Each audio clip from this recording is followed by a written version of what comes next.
आबादगार online में अस्सलाम वालेकुम। आबादगार बाहरो ही TJ 83 जिन्स जेका ही पाछाटी जिन्स आहे ऐं सुठी पैदावार ॾियणी आहे। पाछाटे फसल में सुठी पैदावार ॾींदी आहे। उन खां पोइ असां चऊं था हीअ मेहरान 89 हीअ आगाटी जिन्स आहे। आगाटी जिन्स आहे, जीअं तमामु हीअ सुठी पैदावार ॾिए थी।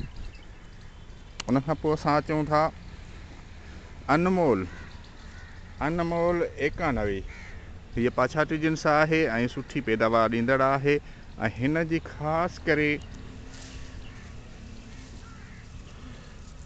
जेका हीअ डांडी आहे, डांडी थुल्ही ऐं मज़बूत आहे, जीअं हीअ किरे घटि थी। उन खां पोइ हीअ असांजी आहे आबादगार 93 आगाटी जिन्स आहे ऐं तमामु सुठी पैदावार ॾींदड़ आहे। हीअ आहे आबादगार 93 जिन्स कणिक जी। उन खां पोइ असांजी हीअ आहे मूमल 2002 तमामु सुठी जिन्स आहे ऐं पैदावार ॾींदड़ आगाटी जिन्स आहे हीअ कणिक जी।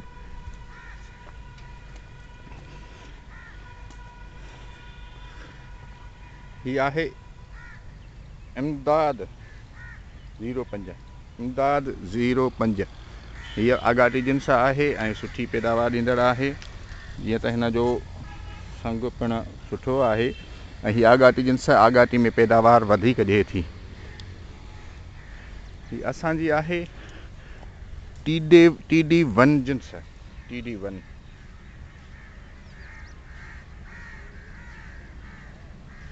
ये पाछाटी भी थी सके थी। आगाटी तमामु घणी पैदावार ॾींदड़ सुठी जिन्स आहे। ये सभु जिन्सूं कणिक जे तहक़ीक़ाती इदारे जे तरफ़ां पैदा कयल आहिनि। हीअ आहे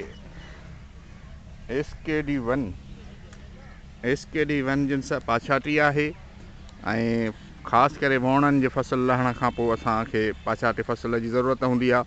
उन में हीअ सुठी पैदावार ॾींदड़ जिन्स आहे ऐं जंहिंजो संग बि तमामु सुठो अचे थो। उन खां पोइ आहे असांजी हीअ बेनज़ीर 13। हीअ बेनज़ीर 13 आगाटी जिन्स आहे ऐं सुठी पैदावार ॾींदड़ आहे आबादगारनि खे। बेनज़ीर 2013। उन खां पोइ असांजी हीअ आहे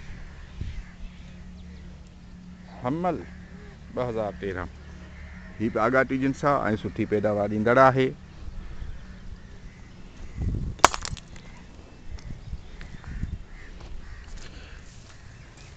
उन खां पोइ असांजी हीअ नई पैदा कयल सिंधू 2016 सुठी पैदावार ॾींदड़ जिन्स आहे ऐं हीअ रिलीज़ थियल जिन्स आहे। आबादगारनि ताईं पहुची चुकी आहे, मार्केट में मिली सघे थी।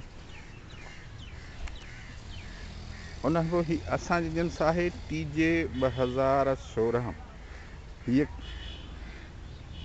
Candidate line. हीअ अञा रिलीज़ न थियूं आहिनि, आबादगारनि ताईं अञा न पहुतियूं आहिनि। रिलीज़ थियण खां पोइ अञा हिन तजुर्बा हलनि पिया। हीअ लाइन पाइप लाइन में आहे ऐं हीअ जीअं आई मार्केट में त इंशाल्लाह रिलीज़ थी पहुचंदी ऐं तमामु सुठी जिन्स आहे। उन खां पोइ ॿी असांजी जिन्स आहे जीअं असांजी SKD1 हीअ SKD2 आहे ऐं हीअ बि कैंडिडेट लाइन आहे। हीअ अञा पाइप लाइन में आहे, तजुर्बनि में आहे ऐं हीअ बि इंशाल्लाह रिलीज़ थी आबादगारनि ताईं ईंदी। उन खां पोइ असांजी हीअ जिन्स IV2 हीअ बि कैंडिडेट लाइन आहे। IV2 असांजो कोड नंबर हूंदो आहे। रिलीज़ थियण खां पोइ हिनखे नालो ॾिनो वेंदो आहे। हिन ते तजुर्बा हलंदड़ आहिनि। हीअ पाइप लाइन में जिन्स आहे। हीअ आगाटी जिन्स आहे। ऐं ॿियूं ईंदड़ जिन्सूं अपकमिंग लाइन HT 25 हीअ ईंदड़ जिन्स आहे जेका रिलीज़ थी जल्दी आबादगारनि ताईं पहुचंदी। हिन ते तजुर्बा अञा हलंदड़ आहिनि।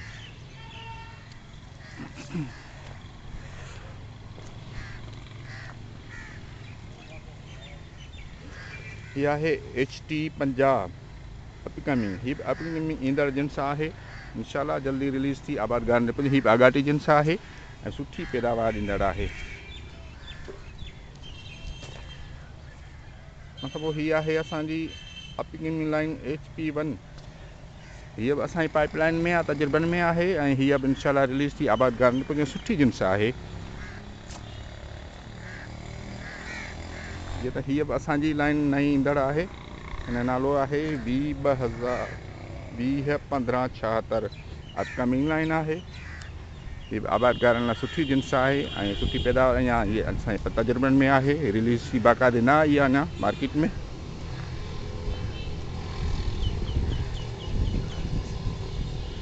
हीअ असांजी अपकमिंग लाइन आहे 1/5.6।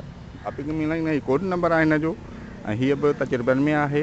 आबादगार भाइरो, जीअं त असां तव्हांखे तमामु मुफ़ीद मालूमात ॾेई रहिया आहियूं। असांजो चैनल आबादगार ऑनलाइन सब्सक्राइब कयो ऐं हिन ते व्यूज़ ॾियो, जीअं त असांखे ख़बर पए तव्हांखे केतिरो केतिरो फ़ाइदो पहुतो आहे, कहिड़ियुनि कहिड़ियुनि शयुनि जी ज़रूरत आहे, जीअं असां वधि खां वधि सुठे खां सुठा प्रोग्राम असां तव्हांखे ॾेई सघूं।